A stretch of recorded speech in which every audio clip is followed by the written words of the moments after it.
Hello, ladies and gentlemen. So in this video, I'm going to go over how to keep your clients for longer and also how to make more money from them. So let's just get right into it, right? So what is lifetime value? It's something that I'm going to go over a lot in this video. So I just want to show you guys what it is, right? So LTV is the average amount of revenue a customer will pay you in the time they work with you in your business, right? So let's just say, right, you own a social media marketing agency or whatever service you provide. Let's say you charge $2,000 every single month. And on average, a person stays with you for 3 months, right? That means your average lifetime value is $6,000. And I mean, again, right? They pay you $2,000 1 month, 1 month, 1 month. After that third month, for whatever reason, they decide to drop off. On average, your lifetime value is $6,000. So I have some examples here. So for restaurants, for a single client's lifetime value, let's just say, right, they spend $20 per meal, and the average customer comes into the restaurant 2 times per week. And let's just say, again, just for the sake of this example, this exact customer, this average customer stays for the restaurant for a year. Again, due to maybe the customer, on average, the customer doesn't want to eat at that restaurant after a year or after 2 years, whatever it is. Their average lifetime value is $2,080, right? Let's just say for a social media marketing agency, if the average person pays $1,000 per month or whatever your retainer is, and they stay with you for 3 months, your lifetime value is going to be $3,000. Again, SaaS, right? Software as a service, right? Let's just say you charge $50 a month for your service, right? Whatever it is for your software. The average person stays with your software for 3 months. That means your lifetime value is $150.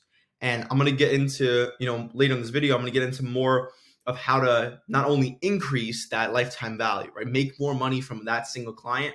And again, that'll exponentially make you more money over time.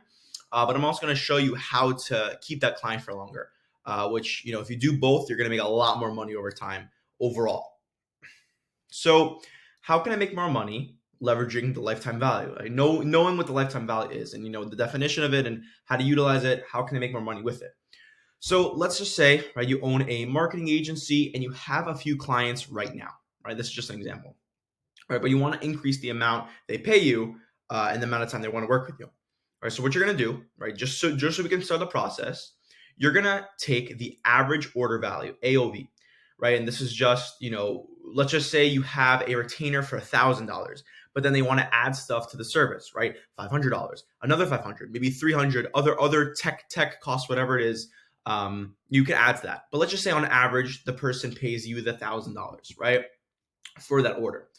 $1,000. Now you're going to multiply that by the average retention rate, ART, right? And that's just going to be, on average, how long, right? Typically you want to do it per month in a month scenario, how long the actual client stays with you. And what you're going to get is your LTV. Again, as I said, the lifetime value, right? So once you spit out, right? Once it spits out the number that shows you how much you get paid per customer you onboard, now you want to learn how to actually increase that number, right? So the easiest ways to do that is to create upsells and downsells. So what are upsells, right? What are downsells, and how do you create them, right? So upsells are the higher ticket offers that you give to your clients that will help them get closer, or it'll help them get closer to their goal while working with you, right? And you can charge more for them, right? So as a quick example, right, from my home improvement marketing agency, we have tons of upsells, and they range from around, our lifetime value went from around $2,000 to $3,000 to over $5,000. And how do we do it? So once we onboard a client, right, our part of our main offer is just, advertising. So Facebook advertising, bringing them leads, and we work on a commission basis. Or we used to work on a commission basis, where they would go and we would only charge after we got the job for them. Now, during that process, right, we were saying, like, listen, if we can provide more value from our end and they can pay us more, which in turn is going to increase the amount of money each person is going to spend with us. Let's utilize that. Let's do that. So we offer things like a Google My Business page or Google My Business, again, Google My Business Google page, cold email to, nurture and to get more clients for them, implementing sales rep and appointment setters to, book them more appointments and get a hold of the leads that we're sending them through Facebook, and to, better qualify them, and rather than getting lost, setting them for an estimate. And again, right, for your business specifically, right, let's just say you don't own a social media marketing agency or any agency like that. Just make a list of things you can sell to your current clients and not current clients. And what I mean by that is, let's just say you're on a call with someone and they say, I really like your service, but I just can't pay the $1,000 or the $2,000 or the $10,000. You say, listen, I can do, let's just say I can do this for you and it only costs $200, right? Or you could say, I can do this for you and it costs $5,000, right? And you can kind of meet in the middle and kind of, see what service that they actually want.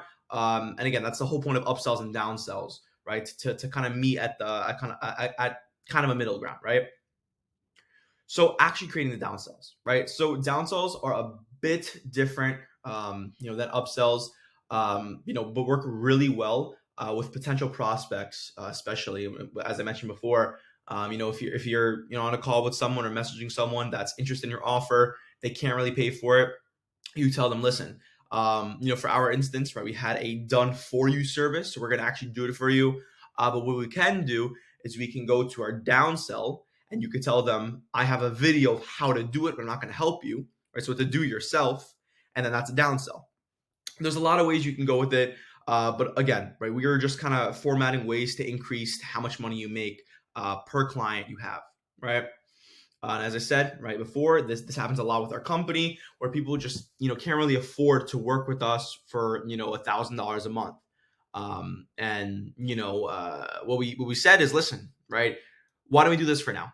Right, we say we can build you a website for $200-$300, and you don't have to pay us $1,000, but we can build this for you now. And if you like our service, we can always upgrade to $1,000. There's no commitment there. There's not a major financial commitment. So that's the point of a downsell. So either way, from the interaction, you make money and you don't lose that, right?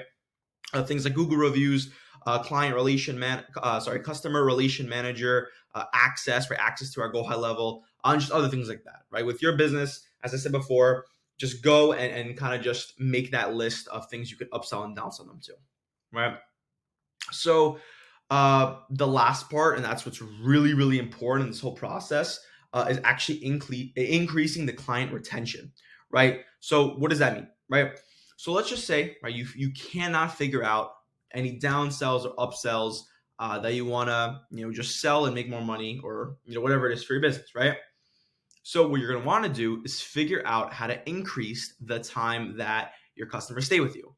So again, if you cannot figure out a way where you can increase the amount of money they're going to pay you up front, what you're going to want to do is you want to figure out a way where instead of them paying you this much up front, they pay you this much, but over a longer period of time. So you're playing a longer game. That's all it is, right? And these are ways that you're going to want to do that. So number one, it's so common sense, but it just makes sense. Provide good results, right? And the best ways to do that, in my opinion, in my experience, is to sell things for free, right? Sell your service for free at first, or on a commission basis, right? There's no risk to these people.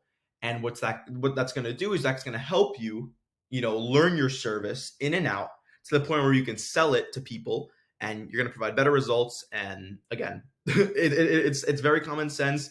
You provide good results, people will pay you a lot more over time, and they're just going to work with you a lot more time, because if they're putting in $1, they're making 2 back. It's kind of a no-brainer for them, right? So keeping your clients notified is going to definitely help increase your client retention. That's a big thing with marketing agencies and SaaS companies and everything like that. When you have a customer or a client and they're not notified of what's going on and they're just kind of in the dark, they don't appreciate that. They want to know exactly what's going on. So with my agency, right, what we did was every single thing, right? Ads were being launched. Let's just say, there was more leads coming in, or we're setting up the website. every single thing, what would happen is we would tell our clients, this is done, this is done, this is done. So instead of them being like, hey guys, they have to physically type, hey guys, what's going on? What's happening? We tell them, listen, this is happening, this is happening, this is happening. And again, they're going to be more intuitive with the process, and they're going to want to stay with you longer because they physically see stuff is going on. Now, the last part, this kind of fits into the first part, over deliver, right? And this is something that worked very well with our agency. So we promised our clients 2 to 3 roofing or HVAC jobs because we worked in home improvement, and we know we can do a lot more than that. So what we did was we over delivered by 5+. So in their head, let's just say we said, we're going to get a big goal, and we're going to get you 10 jobs this month, and we only get them 5, which is very good still, but it's not 10. So they're going to be like, 5 is amazing, but it's not 10. I mean, like, what happened there? But then if you say 2 or 3, and they're like, okay, 2 or 3 is good, but then you get 5 or 10, they're going to appreciate that so much more. And again, all these 3, it's a byproduct of all these 3. They're going to stay with you longer. Now, the final step with all of this stuff is just not having a shitty service. And it's as simple as that. Taking care of your customers, getting results for your customers, and not bullshitting them. That's all it is. That's the key concept with agencies and businesses overall. Understand where your clients are coming from, provide a good service, and everyone will be happy. And again, right, do that, and you'll never, ever, ever have to worry about money ever again. And that being said, that's the end of the video. I hope you guys enjoyed, and leave a subscribe, put a like on the video, and yeah, have a good day, guys. Thank you.